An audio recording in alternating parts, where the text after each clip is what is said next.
হরে কৃষ্ণ। সকলকে আবারও কৃষ্ণপ্রীতি শুভেচ্ছা জানিয়ে আমাদের দৈনন্দিন যে গীতা ক্লাস সে ক্লাস শুরু করছি। আজ আমরা দ্বিতীয় অধ্যায় 18 নম্বর শ্লোক আমরা শ্রবণ করব। তো প্রথমে আপনাদের কাছে একটি অনুরোধ করতে চাই যে আপনারা যারা এই ভিডিওটি দেখছেন, এই ভিডিওটি রেগুলার আপনি পেতে অবশ্যই ভিডিওটি সাবস্ক্রাইব করুন এবং এই ধরনের ভিডিও যারা বানাচ্ছে তাদেরকে এনকারেজ করার জন্য, উৎসাহিত করার জন্য অবশ্যই লাইক বাটনটি একটু চাপুন। কারণ এতে কি হয়, আপনি যে শুনতে চাইছেন তো কী হবে, আমাদের মতো যারা আছে আমরা বুঝতে পারবো, জানতে পারবো। কারণ আপনারা তো আমাদের সামনে বসে থাকেন না যে না আপনি আমাদেরকে তাকাচ্ছেন, আমি বুঝবো কীভাবে। তো এই লাইকের মাধ্যমে পছন্দ করছেন এটি বোঝা যায়, আর সাবস্ক্রাইবের মাধ্যমে আপনি শুনতে চাইছেন এটি বোঝা যায়। আর এর জন্য বিশ্বাস করেন আপনাদের কোনো পয়সা লাগে না। কিন্তু অনেকে জানেন না, অনেকে ইচ্ছা করে ইগনোর করে চলে যান। কেন?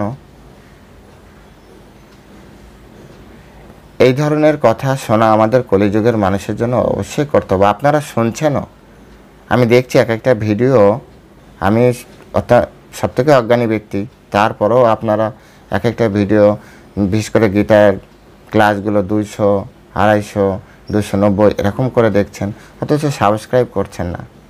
কেন করছেন না? এতে আপনাদের পয়সা লাগছে না। জাস্ট নিচে দেখুন, এখানটায় সাবস্ক্রাইব লেখা আছে, ওখানে একটা চাপ দিন। এরকম করে একটু চাপ দিবেন, এটা তো বেশি কষ্টের নয়। তো দয়া করে সাবস্ক্রাইব করুন আর লাইক বাটন চাপুন। যাদের ভিডিও আপনি পছন্দ করেন প্রত্যেকের সাথে এটা করুন। আমার কত সাবস্ক্রাইব করা রয়েছে, কয়েকশো চ্যানেল, যেগুলো আমি করি, পছন্দ করি। বিভিন্ন ধরনের বিভিন্ন মহান মহান আচার্যবৃন্দ বা যারা আচার্যদের কথা সামনে নিয়ে আসছে, তাদের টাকা লাগে না তো, এতে দেখবো তো আমি আমার ইচ্ছায়। তো আসুন প্রথমে মঙ্গলাচরণ করি। মঙ্গলাচরণ করে আমরা গীতা শুরু করি। ওম অজ্ঞানতিমিরান্ধস্ব জ্ঞানাঞ্জনশলাকয়া চক্ষুরুন্মিলিतं येन তস্मै শ্রীগুরবে নমঃ। শ্রীচৈতন্যমনঃভীষ্টং স্থাপিतं येन भूतले स्वयं रूप कदा मह्यं ददाति सपदान्तिकं। नमोऽयं विष्णुपादाय कृष्णप्रेष्ठाय भूतले श्रीमते भक्तिवेदान्त स्वामिनिति नामिने। नमस्ते सरस्वती देवी गौरवाणी प्रचारिणे निर्विशेषशून्यवादी पाश्चात्यदेशतारिणे। वाञ्छाकल्पतरुर्भश्च कृपा सिन्धु वयेव च पतितानां पावनेभ्यो वैष्णवेभ्यो नमो नमः। हे कृष्ण करुणा सिन्धु दीनबन्धो जगत्पते गोपेश गोपिकान्त राधाकान्त नमस्तुते। तप्त काञ्चन गौराङ्गी राधे वृन्दावनेश्वरी वृषभानुसुते देवी प्रणमामि हरिप्रिये। जय श्रीकृष्ण चैतन्य प्रभु नित्यानंद श्री अद्वैत गदाधर श्रीवासदि गौरभक्तवृंद। हरे कृष्णा कृष्ण कृष्ण हरे हरे, हरे राम राम राम हरे हरे। ओम नमो भगवते वासुदेवाय, ओम नमो भगवते वासुदेवाय, ओम नमो भगवते वासुदेवाय। श्रीमद् भगवद गीता की जय। श्रीमद् भगवद गीता द्वितीय अध्याय 18 নম্বর শ্লোক। তো সকলে আমরা অত্যন্ত শ্রদ্ধার সহিত পরমেশ্বর ভগবান শ্রীকৃষ্ণের মুখনিসৃত বাণী এই শ্লোক মনোযোগ দিয়ে শ্রবণ করব। অন্তবন্ত ইমে দেহা নিত্যস্বক্তা শরীরিণাম অনাসীন অপ্রমেয়স্য তস্মাজ্জুধ্বস্ব ভারতাম। অন্তবন্ত ইমে দেহা নিত্যশোক্তা শরীরিণাঃ অনাসীন অপ্রমেয়স্ব তস্মাজ্জুধ্বস্ব ভারতাম। হরে কৃষ্ণ। তো এখন আমরা এই সংস্কৃত শ্লোকের শিলা প্রভুপাদ কর্তৃক যে ভাষানুবাদ, সে ভাষানুবাদ শ্রবণ করব। অবিনাশী, অপরিমেয় ও শাশ্বত আত্মার এই জড়দেহ নিঃসন্দেহে বিনাশশীল। অতএব হে ভারত, তুমি শাস্ত্রবিহিত সধর্ম পরিত্যাগ না করে যুদ্ধ করো। পুনরায় আবার পড়ছি, অবিনাশী, অপরিমেয় ও শাশ্বত আত্মার এই জড়দেহ নিঃসন্দেহে বিনাশশীল। অতএব হে ভারত, তুমি শাস্ত্রবিহিত সধর্ম পরিত্যাগ না করে যুদ্ধ করো। জয় শিল প্রভুপাদ কি জয়। এখন শিল প্রভুপাদ কর্তৃক এবং অন্যান্য যে আচার্যবৃন্দ কর্তৃক যে আমরা তাৎপর্য পাই, হ্যাঁ, বিশেষ বিশ্বনাথ চক্রবর্তী ঠাকুর, বলদেব বিদ্যাভূষণ, এনাদের মাধ্যমে আমরা যে তাৎপর্য এবং শিল প্রভুপাদের তাৎপর্য, সেই তাৎপর্যের একটি সার সংক্ষেপ আমরা এখানে বোঝার চেষ্টা করব। তাহলে শ্লোকটি আমাদের হৃদয়ঙ্গম হবে। শিল প্রভুপাদের কথা দিয়ে শুরু করি। যেমন শিল প্রভুপাদ শুরু করেছেন, জড়দেহের ধর্ম হচ্ছে বিনাশ প্রাপ্ত হওয়া। এই জড়দেহকে আপনি যতই সাজিয়ে গুছিয়ে রাখুন, আপনি এই জড়দেহের পিছনে যতই ইনভেস্ট করেন, এটা তো নিশ্চিত যে এই জড়দেহের একসময় বিনাশ হবেই, নাকি আপনি রক্ষা করতে পারবেন। আমাদের সমাজে আমরা অনেক বড় বড় ব্যক্তিদেরকে চিনি যাদের অর্থ আছে প্রচুর এবং যারা শরীরকে সুস্থ রাখার জন্য অনেক কিছু করেছে। বড় বড় জিম আছে, জিম, তারপরে দেখা যাচ্ছে যে অনেক টাকা আছে বা অনেক কসমেটিক করছে, কী কিন্তু আদৌ আমরা কি বাঁচতে পারছি? এই শরীরকে আমরা রক্ষা করতে পারছি? এই শরীর তো ধীরে ধীরে বিনাশ হচ্ছে। এই যে সৌন্দর্য, এই সৌন্দর্য আপনার কি মনে হয় সারা জীবন থাকবে? না, অনন্তকাল ধরে থাকবে না। আপনার সৌন্দর্য কি সবসময় থাকবে? না। আপনি যতই কসমেটিক মাখেন, যত দামি আপনি প্রলেপ লাগান, একসময় আমাদের বড় বড় চিত্রনায়ক, তারা শরীরকে সুন্দর রাখার জন্য কত কি করে যা আমরা কল্পনাও করতে পারি না। কিন্তু আদৌ দেখুন, তারাও ধীরে ধীরে একসময় নায়ক, একসময় পিতা হয়ে যাচ্ছে, পিতার অভিনয়, একসময় দাদুর অভিনয় করছে। এগুলো বুঝতে হবে যে এই জড় শরীর বিনাশশীল, কেউ এখনো ঠেকিয়ে রাখতে পারেনি। এবং জড়দেহে এই মুহূর্তে ধ্বংস হয়ে যেতে পারে, নয়তো 100 বছর, নয়তো 500 বছর পরে ধ্বংস হয়ে যেতে পারে। জড়দেহ আজ অথবা কাল ধ্বংস হবে। এটা হতে পারে এই মুহূর্তে, হতে পারে, অথবা কি হতে পারে 500 বছর পরে হতে পারে, কিন্তু জড়দেহ তো ধ্বংস হবে। অনেক প্রাণী আছে আমাদের এই জগতে 500 বছর বাঁচে, কচ্ছপ অনেক বছর বাঁচে, কিন্তু আলটিমেট তো মৃত্যু আছে, শরীরের ধ্বংস তো আছেই। এটাই হচ্ছে কৃষ্ণ আমাদেরকে অর্জুনের মাধ্যমে জ্ঞান প্রদান করছে যে তুমি জড় দেহের প্রতি আসক্ত হও না, এটা ধ্বংসশীল। তুমি যদি আজকে যুদ্ধ নাও করো, তুমি যদি নাও মারো, তথাপিও মরবে তো, কাল ওকে মেরে দেবে, সময় ওকে মেরে দিবে। আজকে আমি আপনি তো যুদ্ধ করছি না, তো আমাদের মৃত্যু হবে না। আমাকে আপনাকে কেউ হত্যা করছে না, তার মানে আমার মৃত্যু হবে না, আপনার মৃত্যু হবে না। মৃত্যু তো নিশ্চিত, এটা আমাদেরকে বুঝতে হবে। অনির্দিষ্ট কাল পর্যন্ত আত্মাকে টিকিয়ে রাখার কোনো সুযোগ নেই। আত্মাকে এই দেহের মধ্যে টিকিয়ে রাখবো এমন টেকনোলজি, এমন সুযোগ আমাদের কাছে নেই। খুব সোজা কথা, এটা আমাদের কাছে নেই, এই সুযোগ আমাদের কাছে নেই।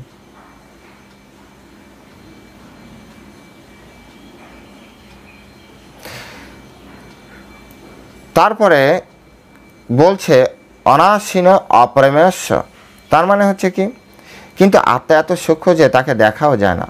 অপরিমেয়স্য, তাকে পরিমাণ করতে পারে না। আজ অবধি আত্মাকে কেউ পরিমাণ করতে পারেনি।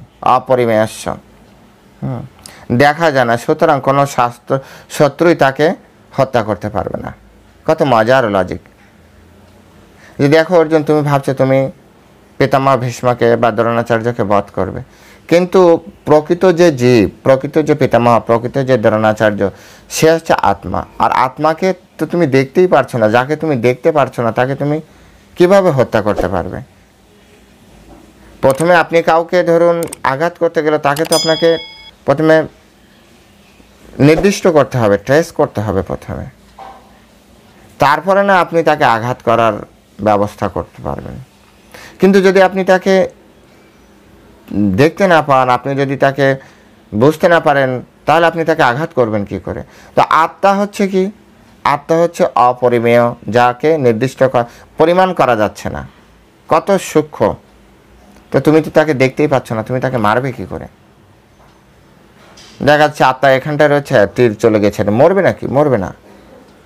এই জন্য আগে আত্মতত্ত্ব সম্পর্কে জানতে হবে।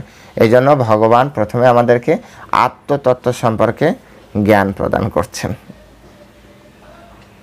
এরপরে ভগবান শ্রীকৃষ্ণ বলছেন, যেমন পূর্ববর্তী শ্লোকে কি বলা হয়েছে, আত্মা অত্যন্ত সূক্ষ্ম, যে তাকে পরিমাণও করা যায় না, এখানেও সেই অপরিমেয় শব্দ ব্যবহার করেছে। সুতরাং দেহ আত্মা এই দুই তত্ত্বের পরিপ্রেক্ষিতে জীবের স্বরূপ বিচার করলে তখন আর কোনো অনুশোচনা থাকতে পারে না। সুতরাং কোনো ব্যক্তি সম্পর্কে জানতে গেলে আমাদের দুটি তত্ত্ব সম্পর্কে আমাদের জানতে হবে। একটা হচ্ছে দেহ আলাদা, আর একটা হচ্ছে আত্মা আলাদা। শিল প্রভুপাদ অনেক জায়গায় উদাহরণ দিয়েছে, যেমন একটা গাড়ির মধ্যে ড্রাইভার বসে আছে, ড্রাইভার আলাদা, গাড়ির আলাদা, ড্রাইভার আলাদা তত্ত্ব, গাড়ি আলাদা তত্ত্ব। এই বিষয়গুলো যখন আমরা সূক্ষ্মভাবে জানতে পারবো, তখনই তো আমাদের জীবনে দুঃখ কষ্ট কম হবে।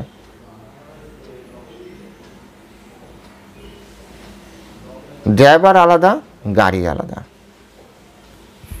আবার কেউ এরকম যুক্তি এর ভিতরে আবার আপনারা দিবেন না, হ্যাঁ আপনি যে যুক্তি দিয়েছেন, আমরা যদি গাড়িকে উড়িয়ে দিই বোমা দ্বারা, তো ড্রাইভারও উড়ে যাবে। এটাও একটা লজিক। তর্ক আর কুতর্ক আছে, যেটা ভালো কিছু রেজাল্ট আমাদের সামনে নিয়ে আসে না। ড্রাইভার এখানে জাস্ট রূপক শব্দে ব্যবহার করা হয়েছে বোঝানোর স্বার্থে, বোঝানোর স্বার্থে ব্যবহার করা হয়েছে ড্রাইভার আর গাড়ি। আমাদের শরীরকে গাড়ির সাথে তুলনা করলেও আত্মা হচ্ছে অতি সূক্ষ্ম, এবং সে এতটাই সূক্ষ্ম যে এরকম উড়িয়ে দিলেও উড়বে না, কারণ আত্মার কখনো মৃত্যু নেই। তিনি হচ্ছেন কি বলা হচ্ছে, অবিনাশী, আত্মার মৃত্যু নেই। সুতরাং যুক্তি অনেক দেওয়া যাবে, তর্ক অনেক আছে, তর্কের বিপরীতে তর্ক আছে, কিন্তু সাধারণত আচার্যরা বলছেন যে এমন তর্ক উপস্থাপন করা উচিত যাতে আমাকেও আমার বিষয়টি বুঝতে সুবিধা হয়। বুঝতে পেরেছেন? সেই জন্য বুঝতে হবে রূপক অর্থে ব্যবহৃত শব্দ বাক্য আর বাস্তব অর্থে ব্যবহৃত শব্দ বাক্য। তাহলে আমরা এভাবে যদি বিচার করি, তাহলে আমাদের কোনো অনুশোচনা থাকবে না, কারণ মানুষের প্রকৃত স্বরূপ আত্মা চিরশাশ্বত এবং কোনো অবস্থাতে তার বিনাশ নেই, যে কথাটি আগের লাইনে বলা হয়ে গেল। আর জড়দেহ হচ্ছে অনিত্য এবং একদিন একদিন তার ধ্বংস হবেই। তো দুটোই তত্ত্ব। যখন তার ধ্বংস হবেই, তখন যে কোনো ভাবেই অনির্দিষ্ট কালের জন্য বা চিরকালের জন্য দেহটিকে বাঁচিয়ে রাখা সম্ভব নয়, ছিল প্রভুপাদ বলছে। যেহেতু তার ধ্বংস নিশ্চিত, কেউ ঠেকাতে পারবে না, সেহেতু আপনি কোনোভাবে কোনো টেকনোলজির মাধ্যমে এই শরীরকে টিকিয়ে রাখতে পারবেন না। আত্মা, হ্যাঁ আপনি বলবেন আমি মমি করে রাখবো, মমি মাঝে মাঝে উদ্ঘাটন করে, আপনার কি মনে হয় ওদের চেহারা ওরকম ছিল? এগুলো ভালো করে বুঝতে হবে। ওই যে বললাম না তর্ক, মমি করে রাখবো, এটা করে রাখবো, এই কেমিক্যাল দিয়ে রাখবো, আপনি রাখতে পারেন, কিন্তু সেই আত্মাবিহীন সেই শরীর আপনার সাথে কথা বলবে? আপনাকে বাক্স করে রাখতে হবে, আর বাক্স থেকে যেদিন খুলবেন সেদিনই পচন শুরু হবে। তো নষ্ট তো হবেই, আজ হোক আর 100 বছর পরে হোক আর 1000 বছর পরে হোক, আপনি রক্ষা করতে পারবেন না শরীরকে। আর আত্মা শরীরকে এক জায়গায় রাখতে পারবেন না অনেকদিন। এটাই হচ্ছে এখানে বোঝানোর বিষয়। সুতরাং আত্মাকে আমাদের কি করা উচিত? অনিত্য ভাবা উচিত, এবং একদিন না একদিন এটা ধ্বংস হবেই। তাই পূর্বকৃত কর্ম অনুসারে সমগ্র আত্মার ক্ষুদ্রাতি ক্ষুদ্র অংশ, হ্যাঁ, এক একটি জড়দেহে কি হয়, তারা দেহ প্রাপ্তি হয়। আমাদের পূর্ব জীবনে আমি যে কর্ম করেছি সেই কর্ম অনুযায়ী আজকের আমি শরীর পেয়েছি, এবং আমার পরিবেশ, আমার প্রতিবেশী, আমার আত্মীয় স্বজন, আমার চিন্তা চেতনা, এসব পূর্ব জীবনের কর্মের ফল। আপনিও আপনার যে দেহ পেয়েছেন সেই দেহটি আপনার পূর্ব জীবনের কর্মের ফল। আপনার প্রতিবেশী, আপনার আত্মীয় স্বজন, আপনার যত প্রিয়জন আছে, অপ্রিয়জন আছে, এসবই হচ্ছে আপনার পূর্ব জীবনের কর্মের ফলে আপনি সেই সকল আত্মাগুলি তারা আপনার সামনে এসেছে। সম্পর্কের তো শেষ হয় না। সম্পর্ক, ঋণ, সেটাও শোধ করতে হয়। কেউ যদি কারোর সাথে শত্রুতা করতে চায় এবং পূর্ণরূপে শত্রুতার পূর্ণতা প্রাপ্ত না হয়, তাহলেও শত্রুতা করার জন্য আবার আসে নূতন দেহ নিয়ে। যেমন অম্বা পিতামহ ভীষ্মকে অম্বা রূপে মারতে পারেনি, পরের বার আবার জন্মগ্রহণ করলো, তখনও মারার সুযোগ নেই। পরের বার সেই দেহ ত্যাগ করলো, পরে শিখণ্ডী রূপে জন্মগ্রহণ করলো। শিখণ্ডী রূপে জন্মগ্রহণ করে তাও মারতে পারবে না, মারার কারণ হতে পারবে। বলছে ঠিক আছে, আমি তাতে সন্তুষ্ট, আমি দেখতে চাই যে আমার সামনে মরেছে।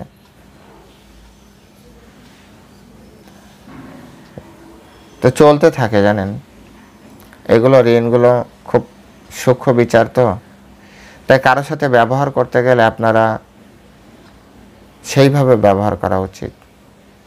এই জগতে কোনো সম্পর্কই তৈরি হয় না যা পূর্ব জীবনের সাথে যুক্ত নয়। প্রিভিয়াস কোনো রিলেশন নেই, এমন কোনো সম্পর্ক তৈরি হয় না।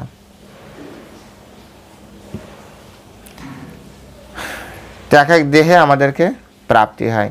সেই জন্য শাস্ত্রের নির্দেশ অনুযায়ী আমাদের কি করা উচিত? জীবনযাপন করা উচিত। যে দেহ পেয়েছেন সেই দেহ সন্তুষ্ট থাকুন, সেই দেহের সাথে আত্মীয় স্বজন বন্ধু বান্ধব নিয়ে সুখে থাকুন। যদি মনে করেন সে আত্মীয় স্বজন কষ্ট দিচ্ছে, ওটাকেও সুখ মনে করুন। কারণ আপনি লাগিয়েছেন তো নিম গাছ, এখন কি কাঁঠাল আম মিষ্টি হবে? হবে না তো।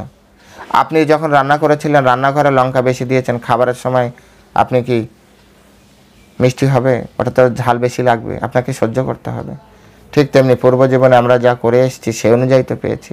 সুতরাং আমার অবস্থা, আমার দারিদ্রতা, আমার অর্থনৈতিক সচ্ছলতা, আমার সৌন্দর্য, আমার কুৎসিততা, কুৎসিত চেহারা, আমার স্বামী, আমার স্ত্রী, আমার সন্তান, আমার পিতামাতা, আমার বন্ধুমহল, এসবই সেইভাবে সেট আপ হয়ে আছে। এই জন্য আমাদের কি করতে হবে? শাস্ত্রোক্ত পন্থায় জীবনযাপন করতে হবে। এবং এই যে প্রভাব বিস্তারকারী বিষয়গুলো দ্বারা প্রভাবিত যতটা সম্ভব কম হওয়া উচিত। প্রভাবিত না হয় ভালো, যতটা সম্ভব প্রভাবিত না হয়ে, কম হয়ে আপনি শাস্ত্রোক্ত জীবনযাপন করবেন এবং অন্তিমে ভগবানের কাছে ফিরে যাবেন। জলে থেকেও পদ্মের মতো, যে জলে থাকবেন, থাকতে তো হবে, জলে জন্ম, কি করবেন? পদ্ম কি জল ছেড়ে চলে যেতে পারবে? চলে গেলে আবার শুকিয়ে যাবে। জলে থাকতে হবে, কিন্তু পদ্মের মতো গায়ে জল লাগালে হবে না। ঠিক তেমনি আমরা সংসারে থাকবো, কিন্তু সংসারের বিষয়ে আমাদের আসক্ত হলে চলবে না। এইটা এখান থেকে শিল প্রভুপাদ আমাদেরকে শিক্ষা দিচ্ছেন, এবং আমাদের কৃষ্ণ এই কথাটা আমাদেরকে জানানোর জন্য বলছেন। তো শাস্ত্রের নির্দেশ অনুসারে কর্তব্যকর্ম আমাদের করা উচিত। বেদান্ত সূত্রে আত্মাকে আলোকের সঙ্গে সম্পাদন করা হয়েছে, কারণ হচ্ছে পরম আলোকের অংশ। আত্মা হচ্ছে পরম আলোকের অংশ। সূর্যের আলোক যেমন সমস্ত ব্রহ্মাণ্ডকে প্রতিপালন করে, তেমনি আত্মার আলোকও জড়দেহকে প্রতিপালন করে। আত্মা হৃদয়ের ভিতরে থেকেও সমগ্র দেহকে পরিচালিত করে, সমগ্র দেহে পরিচালিত করে। আত্মার অনেক প্রভাব, আত্মা অনেক শক্তিশালী। এই আত্মার ভিতরে যে আত্মতত্ত্বকে জাগ্রত করতে পারে, যিনি আত্মাকে কভার করে জীবনযাপন করেন, এ তো শক্তিহীন ব্যক্তি।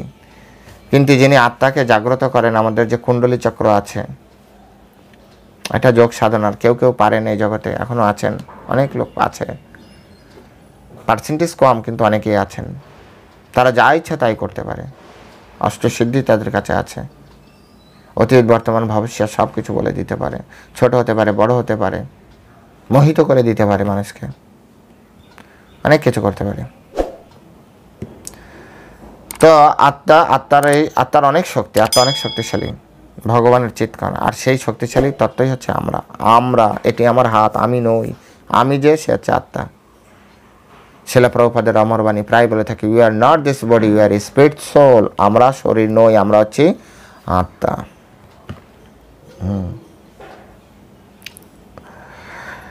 দেহে আত্মা থাকে বলেই দেহটিকে এত সুন্দর বলে মনে হয়। যেদিন আত্মা চলে যাবে না, সেদিন আপনার সব থেকে কাছের মানুষও আপনাকে দেখে ভয় পাবে এবং সে ঘর থেকে বের করবে আগে। আত্মা যদি দেহ থেকে চলে যায়, স্বামী তার স্ত্রীকে পছন্দ করবে না যদি আত্মা চলে যায়, বলবে মৃতদেহ, এক মুহূর্ত কাছে রাখবে না। স্ত্রী তার স্বামীকে কাছে রাখবে না। যে স্বামী তার জীবনের সবথেকে ভরসার বিষয়, সাহসের বিষয়, আত্মা চলে যাওয়ার পরে বলবে এটা ভূত, সেই তার ভয়ের কারণ হবে। আত্মতত্ত্ব সম্পর্কে জানতে হবে। যে আত্মতত্ত্ব সম্পর্কে জানে তার জীবনে দুঃখ কষ্ট খুবই কম। এই জগতে দুঃখ কষ্ট প্রাপ্তির একমাত্র কারণ হচ্ছে আত্মতত্ত্ব সম্পর্কে না জানা। তাই আপনারা আত্মতত্ত্ব সম্পর্কে জানুন, আত্মা সম্পর্কে জানুন। দেহের প্রতি আকৃষ্ট হওয়া আমাদের কোনোভাবেই উচিত নয়। আত্মা ব্যতীত এই দেহের কোনো গুরুত্ব নেই। প্রিয়জনদেরকে কেন পুড়িয়ে ফেলা হয়? শুধু আত্মা চলে গিয়েছে তাই। ভগবান শ্রীকৃষ্ণ তাই অর্জুনকে উপদেশ দিচ্ছেন, দেহাত্ম বুদ্ধি পরিত্যাগ করো অর্জুন, এবং তুমি তোমার যে ধর্ম সেই ধর্ম তুমি করো। সংস্থাপনের জন্য যুদ্ধ করো, ধর্মের জন্য যুদ্ধ করো, ধর্ম সংস্থাপনের জন্য যুদ্ধ করো। এখান থেকে আমরা আরও শিক্ষা নিতে পারি। কি নিতে পারি? যে শাস্ত্রবিহিত স্বধর্ম পরিত্যাগ করা উচিত না। অনেক সময় অনেক স্টুডেন্ট দেখবেন সামনে পরীক্ষা বা পড়াশোনার সময় সে কী করছে, আত্মীয় স্বজনের বাড়ি বেড়াতে গিয়েছে, বলছে ফ্যামিলি পার্টি, বার্থডেতে গিয়েছে। না, ছাত্রদের স্বধর্ম কি? ছাত্র নাম অধ্যয়নাম তপ। ছাত্রদের স্বধর্ম হচ্ছে তপস্যা, অধ্যয়ন করা।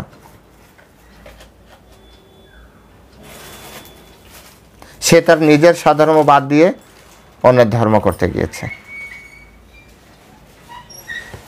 মায়ের ধর্ম কি? মায়ের ধর্ম সন্তানকে সুন্দর সংস্কার দিয়ে লালন পালন করা। এখনকার মায়েরা সন্তানকে সংস্কার না দিয়ে অর্থ দেওয়ার জন্য বাইরে চাকরি করতে যাচ্ছে। অল্প পয়সায় সুন্দর জীবনযাপন করা যায়, সেটা না করে, কারণ কি? তার তো ভোগবিলাসী চিন্তাভাবনা। পিতা কাজ করবে তাও কি? একটা দিনকে 3 ভাগ করবে। 8 ঘন্টা সে বিশ্রাম করবে, 8 ঘন্টা ভজন সাধন করবে, অর্থাৎ ফ্যামিলিকে বা ধর্ম বিষয়ে সময় দেবে, আর 8 ঘন্টা মাত্র পরিশ্রম করবে। এখনকার পুরুষ মানুষও প্রচুর পরিমাণে দিন রাত খাটছে, ঘরে আসে না। মানে এর সব কিছু একটা, যখন বসে বসে চিন্তা করি শাস্ত্রের আলোকে, শাস্ত্র বলছে একরকম, ঠিক তার উল্টো হচ্ছে। শাস্ত্র অনুযায়ী জীবনযাপন করুন, কি সমস্যা তাতে? এগুলো বুঝুন, বোঝার চেষ্টা করুন। নিজের ধর্ম ত্যাগ করলে আজকে ছেলেমেয়েরা কেন খারাপ হচ্ছে, কেন ছেলেমেয়েরা ব্যভিচারী হয়ে যাচ্ছে, নৈতিক চরিত্রের অবক্ষয় হচ্ছে, এর পিছনে একটাই কারণ, সেটি হচ্ছে পিতামাতা সন্তানকে সময় দিচ্ছে না। আর সন্তান ওই সময় যেহেতু তার জড় শরীর, জড়ের প্রতি আকর্ষণ বিকর্ষণ থাকবে। জলের সাথে জলে মিশে আপনা, তেলে জলে মিশাইলে কভু তো মিশে না। জড় শরীর, জড় নেচারের প্রতি আকৃষ্ট তো হবে, এটা স্বাভাবিক গতি। এই স্বাভাবিক গতিকে রেস্ট্রিক্টেড করে পিতামাতা, যে এখানে যেও না, ওখানে যেও না। কারণ তারা বয়োজ্যেষ্ঠ জ্ঞানী ব্যক্তি, তারা জানে এই পথটা খারাপ আছে, তারা শুনেছে, জানে। তাই আপনারা আপনাদের সন্তানদেরকে সময় দিন। পিতার উদ্দেশ্য ধর্ম প্রদান করা, তাই ধর্মের আলোকে সংসারকে পরিচালনা করুন। স্বধর্ম কখনো ত্যাগ করা উচিত নয়। একটা রাজারও স্বধর্ম আছে, রাজধর্ম আছে। মনুস্মৃতিতে পড়বেন, মনুস্মৃতিতে আছে। গৃহস্থদের ধর্ম আছে, গৃহস্থ ধর্ম পড়বেন মনুস্মৃতিতে। পড়ুন না, পড়তে কি সমস্যা? আপনি সংসার করবেন, গৃহস্থ ধর্ম সম্পর্কে আপনি জানবেন না? আদর্শ গৃহস্থ জীবন কীভাবে পরিচালনা করতে হয়? আপনি রাজা হবেন, রাজধর্ম সম্পর্কে জানবেন না? আপনি প্রধানমন্ত্রী হবেন, মুখ্যমন্ত্রী হবেন, মিনিস্টার হবেন, আপনি আপনার ধর্ম সম্পর্কে শাস্ত্রে কীভাবে আছে জানবেন না? যদি জানেন আর সে আলোকে কাজ করেন না, সবাই খুশি আপনার, আর আপনিও খুশি, আর ভগবানও খুশি আপনার প্রতি। আপনি নিজে খুশি হতে পারবেন, সুখ শান্তিতে জীবনযাপন করতে পারবেন, আপনার আন্ডারে যারা আছে, আপনার আশ্রিত প্রত্যেকে সুখী শান্তিতে জীবনযাপন করবে, আর ভগবানও আপনার প্রতি খুশি হবে। সুন্দরভাবে বোঝার চেষ্টা করুন। এখানে সেই কথাটি বলা হচ্ছে, এই যে এই জড়দেহকে সুখ দেওয়ার জন্য আপনি আপনার সদ্ধর্ম ত্যাগ করবেন, এটা করা উচিত নয়। এই জড়দেহ আজ ভালো থাকলেও কাল থাকবে না তো, তাই শুধুমাত্র এর সুখের কথা চিন্তা করে আপনি সমগ্র ধর্মকে কেন নষ্ট করবেন? কারণ আপনার ধর্মের সাথে আরেকজনের ধর্ম জড়িয়ে আছে। আপনি যখন, আমরা সবাই মিলে একসাথে থাকি, ধরুন একটা পুকুরের কথা চিন্তা করা যায়। পুকুর শান্ত, আমি শান্ত, কিন্তু পুকুরে যদি একটা ঢিল মারা হয়, সেই ওয়েভটা সব জায়গায় কানায় কানায় যে আছে তার দিকেও আস্তে আস্তে চলে যায়। তাই সমাজে থাকতে গেলে সবাই সবার ধর্মটা পালন করা অতি গুরুত্বপূর্ণ। প্রত্যেকের ধর্ম পালন করা উচিত, তা না হলে সকলেই অশান্ত হয়ে উঠবে। দেখুন এই যে রাজনীতি কিসের জন্য? ডেমোক্রেসি নিয়ে আসা হচ্ছে কিসের জন্য? মানুষের ভালোর জন্য। কিন্তু রাজনৈতিক জায়গায় একটু এপাশ ওপাশ হলে সমগ্র দেশ নড়বড় করে। তাই রাজনীতিবিদদের কাছেও আমাদের অনুরোধ যে আপনারা শুধুমাত্র দেহাত্ম বুদ্ধি দ্বারা বিচার না করে আত্মতত্ত্ব বুদ্ধি দ্বারা, এই দেহ নষ্ট হবে, তাই দেহের দিকে না তাকিয়ে আত্মতত্ত্ব উপলব্ধি করে স্বধর্ম, আপনার ধর্ম আছে, সেই ধর্ম মনুস্মৃতিতে লেখা আছে যে কিভাবে আপনার প্রজা তুল্য সন্তানদের, সন্তান তুল্য প্রজাদের আপনি কিভাবে লালন পালন করবেন, সেভাবে লালন পালন করুন। কিভাবে তাদেরকে প্রেম দেবেন, স্নেহ দেবেন, ভালোবাসা দেবেন, আদর দেবেন, যত্ন দেবেন, কিভাবে তাদেরকে আপনি রক্ষা করবেন। যারা প্রশাসনে আছে তাদের কাছেও আমরা অনুরোধ করি। ক্ষাত্র ধর্ম, আপনি বর্ণাশ্রম ধর্ম আছে, ক্ষত্রিয়দের ধর্ম কি, সে ধর্ম জানুন।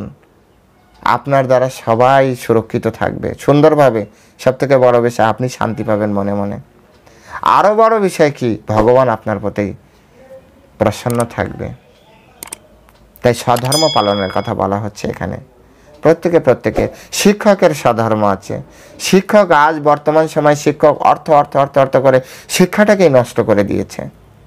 আমরাও তো পড়াশোনা, এই জড়জগতে পড়াশোনা করতে যেয়ে দেখেছি, অর্থ ছাড়া তাদের শিক্ষা নেই। এখন তো শিক্ষাই দিচ্ছেন না, দয়া করে প্রকৃত শিক্ষা দিন। আপনি যে শিক্ষা দিচ্ছেন না তার প্রথম প্রমাণ হচ্ছে আপনি 5-6 বছর পরে আপনার সাবজেক্ট চেঞ্জ করতে হচ্ছে, তার মানে ওটা শিক্ষা নয়, ওটা সাময়িক একটা কিছু চলার মতো। শিক্ষার জন্য আমার বাবা আপনার কাছে পাঠিয়েছিল, আপনি আমাকে শিক্ষা দেননি। কারণ আমি যখন 5 বছর পরে আমার ইউনিভার্সিটিতে যেয়ে দেখেছি আমি যা পড়েছিলাম সেসব বিষয়ে আপনারা পড়ান না। কেন পড়ান না? কারণ ওটা শিক্ষা ছিল না, প্রকৃত শিক্ষা দেননি। শিক্ষা দেওয়ার চেষ্টা করুন। যদি আপনার কাছে না থাকে আপনি ওপেনলি বলেন, আমি শিক্ষক নই, আমি অর্থ নিতে পারবো না, আপনি আমার পিতামাতাকে ঠকিয়েছেন। এই কথাগুলো সূক্ষ্ম স্তরে বিচার করুন। যদি শিক্ষা কখনো পরিবর্তন হয় না, জ্ঞান অপরিবর্তনীয়, জ্ঞান কখনো পরিবর্তন হয় না, জ্ঞান কখনোই পরিবর্তন হয় না।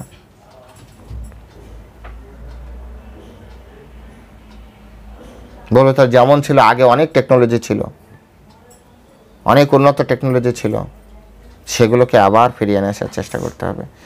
তো যাই হোক, স্বধর্ম প্রত্যেকের জায়গায়, স্বধর্ম ত্যাগ করবেন না, এটাই হচ্ছে ভগবান শ্রীকৃষ্ণের ইচ্ছা। অর্জুনের মাধ্যমে আমাদেরকে শিক্ষা দিয়েছে। ব্রাহ্মণ ব্রাহ্মণের কাজ করবে, ক্ষত্রিয়ের কাজ করবে, বৈশ্য বৈশ্যের কাজ করবে, শূদ্রের কাজ করবে। সমাজের প্রত্যেকটা শ্রেণীর যারা যে স্তরে আছে সেই শ্রেণীর কাজ নিষ্ঠার সঙ্গে করবে। তাহলে ঘুষ বন্ধ হবে, তাহলে অন্যায় বন্ধ হবে, সমাজ এগিয়ে চলবে, প্রত্যেকটা মানুষ নৈতিকভাবে উন্নত হবে, প্রত্যেকটা মানুষ তার নিজের দায়িত্ব পালন করবে সঠিকভাবে, তবেই দেশ, সমাজ, পরিবার উন্নত হবে। হরে কৃষ্ণ। সকলকে স্বধর্ম পালনের জন্য প্রার্থনা করে আজ এখানেই বিশ্রাম রাখছি। সকলেই আপনারা স্বধর্ম পালন করবেন। হরে কৃষ্ণ। জয় শিলা প্রভুপাদ কি জয়।